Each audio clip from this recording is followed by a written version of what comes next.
right, Psalm 146, let's call this one, in summary, the way of the wicked, a quote that's literally going to come out of the last verse in this psalm that once again begins, praise the Lord, but does not seem to end in a bookend, as after introducing this psalm with praise the Lord, he's going to introduce a contrast where he's going to say, don't so much trust in princes. Why? Because they got to die just like the rest of us. And once again, God has a power that is eternal. However, the power of princes can be deceptive because they can often offer us what is described as the carrot or the stick.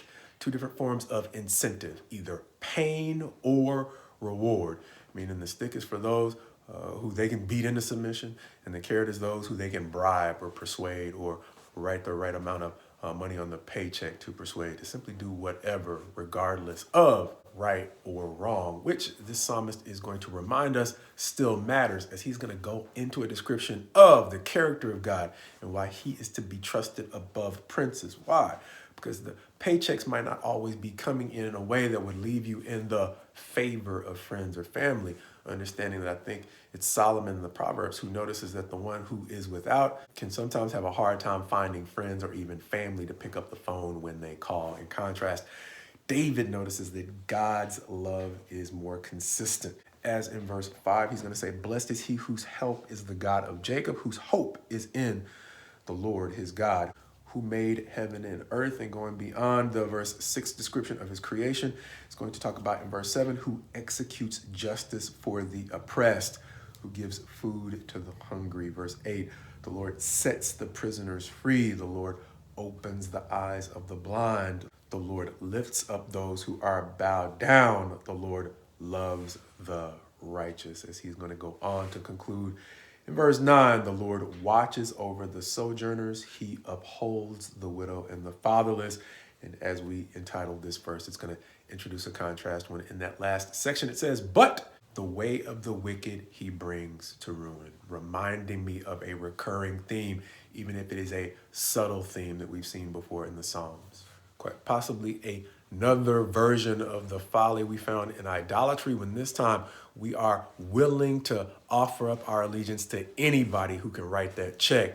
Before, it was in Psalms 115 and 135, an idol that we created that we would probably assign the credit for our blessings, or in which we would put hope for paying us out or giving us even more blessings downrange. However, this time in princes who can sometimes offer the carrot or the stick, they can seem a whole lot more menacing or easier to rely on than the God we can't see. And it's quite possibly for that reason that a subtle illustration running through much of the New Covenant, if not both the New Covenant and the Old Covenant, Old Testament or New Testament, depending upon your perspective, is the dog metaphor. One of the things that we have talked about in days past is even Hitler had a dog, meaning dogs will tend to respond to whoever is feeding them and meeting their immediate needs. And so God is helping us to understand the importance of developing standards that require people to appeal to us at a level beyond our immediate needs. Something that Paul also cautions us of when he literally uses that dog metaphor in the beginning of, I think it is chapter 3. Either way, it's a chapter in which he will go on to describe the tragedy of those whose God is their belly. And if you know very much about dogs, domesticated or even in their own element, in a lot of ways, their God can be their belly.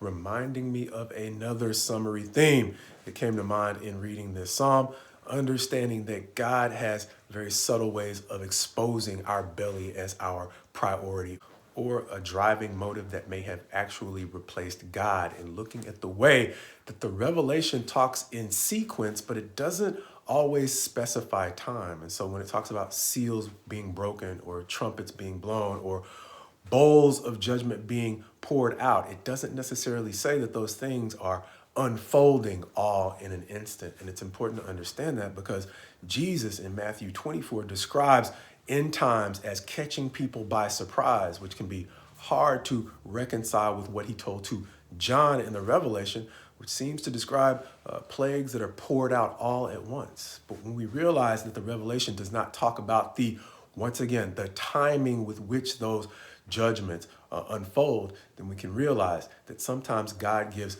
just enough tragedy to catch our attention, but then he gives us just enough peace to find out what our, once again, true motivation actually is. And so no matter how much tragedy he brings in our lives, if we are always going back to a pattern that makes it clear that our chief motivation is whoever can provide for us the benefits of the carrot or the protection from the stick, then he is once again subtly exposing the way to which our God may still be our belly.